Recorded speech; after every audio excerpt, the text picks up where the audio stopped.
easy excuse. But the government only stopped hotel tenders or closed hotel tenders last Friday. You know that was hotel tenders, as in the hotels that were going to be part of the scheme. A Project tender, yes. And I heard that on, I think it was their show maybe last Friday. Well, it must be true. So they only closed tendering very late last Friday evening, and we're a week on now, and on Monday the scheme's meant to be going live. And we've all seen the government make really, really big claims of targets they're going to hit, and we all go, hang on a minute, really? Then they miss them. Well, I get the feeling that... It doesn't matter though, does it? It doesn't matter. That's the part. I know this isn't your field of expertise, but they don't care. Yeah, but if it goes, no one's going to walk the plank, no one's going to get fired. You can drive on a castle on your wife's birthday and claim you're having an eye test and get a pay rise under this law. Exactly. And within government, they can blame the external provider, and the external provider can say, well, this is a contract that was signed, you agreed to it, therefore we don't care, we're just going to keep taking the money, and we will continue. Well, that's your refrain, isn't it? That is the public-private sector tension. Is that because we presume very naively that if you're delivering something as important as this, then your top priority is going to be delivering something as important as this.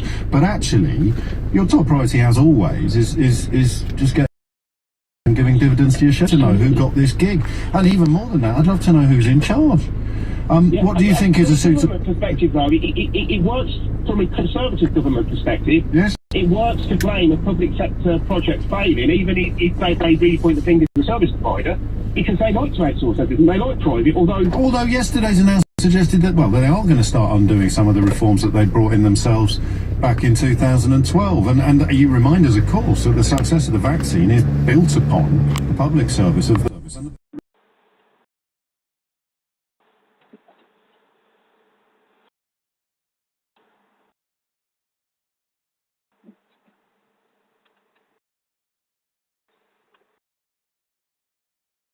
Where are you?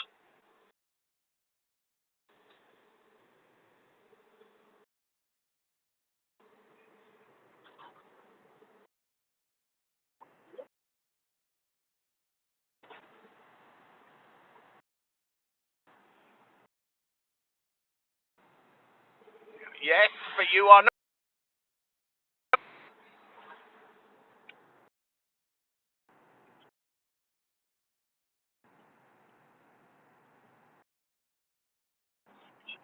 Yeah, they were delightful, mate.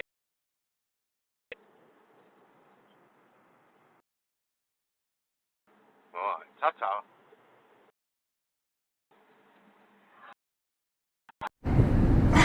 think about that for a minute. How many new cases reported yesterday? 13,494, right?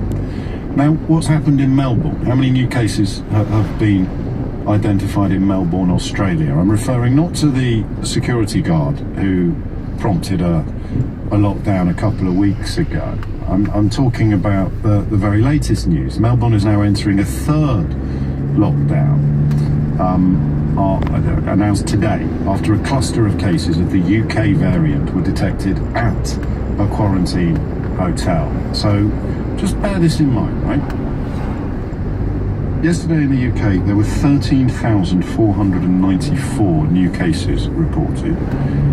And that was on the day that our hotel quarantine system was launched and fell apart. I'm keeping an eye on it, you still can't book it. Yesterday in Melbourne, 13 infections were detected and linked to a single quarantine hotel and a highly transmissible variant that was first detected in Kent, right? Here is the Premier of the Australian state of Victoria addressing the 13 new cases and the subsequent snap lockdown. Look, I think Melbourne in particular, or Victoria, has learned some very harsh lessons over the last 12 months. We had last year what was then the longest lockdown in the world, 111 days throughout our winter. And it's really left us quite anxious about the possibility of the third wave. So I think here there's a sense of being very precautionary and not taking any risks. And The lockdown is immediate. I may have played you the wrong clip there. I was looking for the clip of Daniel Andrews, the Premier of Victoria, who's brought in the snap lockdown. I've also got a clip of an epidemiologist called Michael Toole, but he's the fellow who was describing why it's happened, and he said something that frightened me. You can have the most strict stuff in place, but if you've got someone infected in a hotel room and they open their hotel room door, the airborne droplets can sort of rush out and infect hotel staff later. What's happening here with 13,494 cases? Well, we've set up an IT system to sell quarantine hotel rooms, but it's already failed. This is LBC. Challenging your bank about the money you've lost due to being missold as stocks and shares, ISA or investment bond feels scary, daunting and complex on your own. But getting an experienced law firm on your side is a costly risk, right? Wrong. With AMK Legal, an actual law firm, there's no upfront fee. They'll handle all the paperwork, and in a matter of weeks, you could get your money back. Simply text GOOD to 78900.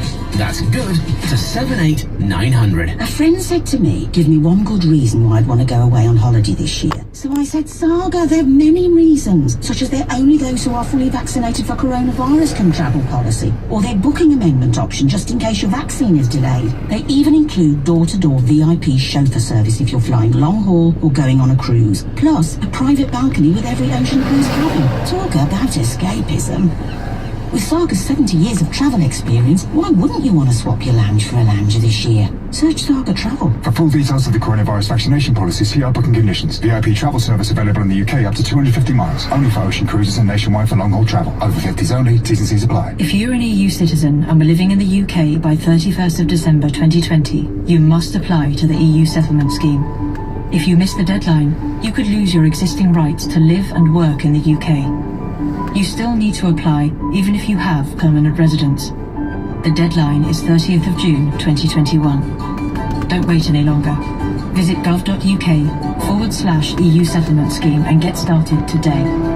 Irish citizens or those with valid indefinite leave don't need to apply. At Morrison's, celebrate Valentine's Day with award-winning Silso Prosecco for $4.99, Cadbury Milk Tray for £3 and Ferrero Rocher for £5. Morrison's, making it with love. Majority of stores and online, subject to availability. Milk Tray 360 grams, Ferrero Rocher 300 grams was £6 ends 14th of February. Silso Prosecco 75 centilitre ends 16th of February. Please drink responsibly. This year, it's all about getting back to business. So to help your staff return to the workplace with confidence, install clear protective screens from Summit Defence.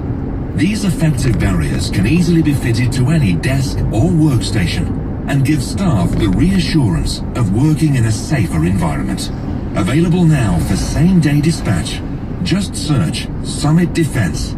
Summit Defence. For added protection in the workplace, we've got it covered. At 3, we know there's some things only business owners can do, like expertly juggling being the CEO, head of sales, and decoder of those 2 a.m. ideas on your phone. Now that's an interesting idea. But what we can do is promise your business a network with 99% UK coverage at a price that beats our biggest competitors. Search 3 Business Price Promise. Voice coverage by population Jan 21. Our price promise beats a direct business code from EE, Vodafone or OT for mobile and SIM-only plans. Terms apply. c3.co.uk. We all have our own personal relationship with money, how we spend, save and budget, our goals and dreams for the future. This is your Moneyverse, and it's as unique as you are. And the Barclays app can help you master it. It helps you see how you're spending and any upcoming scheduled payments, so you can make a clear plan for your money. Master your Moneyverse and make money work for you. Barclays. You need to be 16 or over to use the app. T's and C's apply.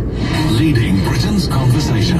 LBC with James O'Brien. 19 after 11, Dave suggests that 27 flags is the minimum number that a UK politician should have on display behind them on Zoom calls in order to prove their patriotism. This text is unsigned. It suggests we should start with 10, and then you lose a flag every time you make a mistake, which means that this lot wouldn't have any flags at all. They'd be in flag debt by now, given the state of the economy and the state of the death rate, and of course the state of the hotel quarantine system, and we still can't work out who's in charge of it. If it worked, which it currently doesn't, it would be considerably less stringent than Australia's scheme, which is, you would imagine, objectively remarkable. Someone called Victoria Atkins, who is apparently a Home Office minister, may maybe they're in charge. Who's in charge? Anybody know who's in charge of? To be amongst the strongest in the world. So they are, in other words, world beating, and we know how is. So applies to British and Irish citizens and UK residents arriving in England from the 32 countries on the red list, or 33. Portugal, Brazil, South Africa, most obviously. In Scotland, anyone coming in will have to isolate in a hotel. So, weirdly, you've already...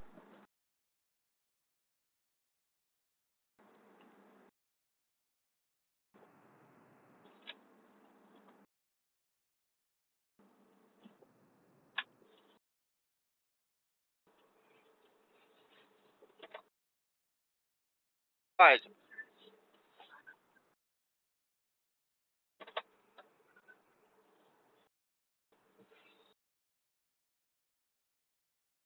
providing less protection than the masks required in Australia's.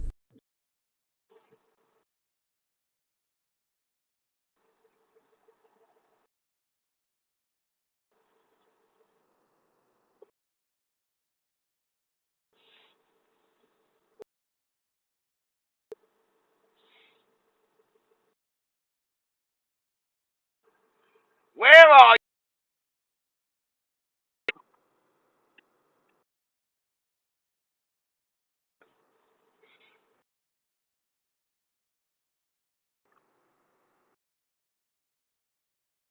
We go in Neil's car.